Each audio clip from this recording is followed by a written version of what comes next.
Why do cats always land on their feet? Science-based facts and FAQ. We're sure everyone has heard the idea that a cat always lands on its feet.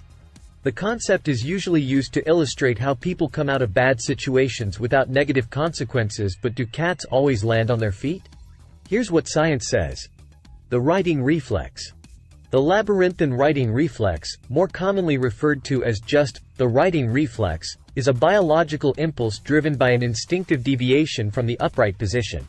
The righting reflex uses a complex system of visual, vestibular, and somatic inputs to determine that the body is in free fall and needs to be righted to land without harm. First triggered in the bony walls of the inner ear, the body's sense of spatial orientation and balance, the vestibular system, will detect that the body is not oriented correctly. The righting reflex will then determine which direction is up, and reorient the head into the upright position, bringing the animal's whole body with it. The vestibular system will sense the force of gravity through the inner ear and move the head to determine which position the head needs to be in. It will then move the head and body until gravity is coming from the down position. As the head moves to the upright position, the body follows behind it until the righting reflex determines that the whole body is in the proper place. Cats and the righting reflex. Cats are one of the primary study examples of the righting reflex. The reflex appears in kittens as young as 3 weeks old and is generally fully matured between 6 and 9 weeks of age. But their age and righting reflex is not the only factor determining whether they can land on their feet. Cat righting technique. Cats seem to have it all figured out when it comes to righting their bodies. They even have a biologically driven technique, as shown by its manifestation in kittens, that they use to get their bodies from the wrong position to the right one. First, they bend in the middle so that the front and back halves of the body are no longer rotating together. Instead, with their body in this U-shape, the front and rear halves of the body can turn separately. Then, they tuck their front legs in and extend the back legs out. This movement allows the front of the body to rotate very quickly in the chosen direction while the back half rotates very little. Lastly, they switch the rotations and tuck the back legs while extending the front legs. This movement does the same as the last step, but in reverse. It allows them to quickly rotate the back half to the correct position while maintaining the position of the front half. If necessary, the cat may repeat the tucking and extension of the legs until the body is righted. Of course, this happens instantly when we usually see it, and it can be hard to see all the parts of the technique. But Falling Cat by Etienne Jules Méry shows us all the steps cats use to get their bodies from one position to another quickly. Skeletal structure. One key feature in the cat's righting reflex is its skeletal structures.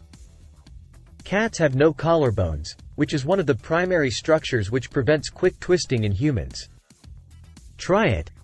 As you twist your upper body, your collarbone prevents your shoulders and torso from bending too far.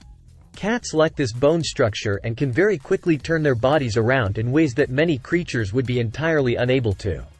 Cats also have very flexible spines with 30 vertebrae. Adult humans have about 24 vertebrae on average and are remarkably less flexible. This flexibility affords the cat the ability to bend the body to right it. Terminal velocity. Several factors influence the cat's maximum falling speed or terminal velocity. Cats have a very low body-to-weight ratio, light bones, and thick fur, which means they don't fall as fast or land as hard as larger animals. Additionally, a 2003 study found that once a cat reaches terminal velocity, it will extend its limbs out horizontally so that the impact of the fall is more evenly distributed throughout the whole body. No, they don't. Once a cat reaches terminal velocity, it's far more likely that it lands on its stomach.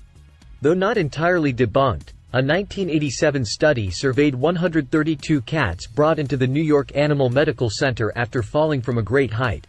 The study showed that falls between 2 and 6 stories had the highest level of injury compared with falls from 7 to 32 stories. One cat even fell 46 stories and landed with no injuries at all. However, critics of the study will quickly point out that it leaves out a critical group of cats, ones who didn't survive the fall. A dead cat can't be brought to a veterinarian. The 2003 study revisiting the topic of cats falling from great heights found that falls from 7 or greater stories were associated with more severe injuries and more cases of damage, sometimes fatal, to the ribcage and chest.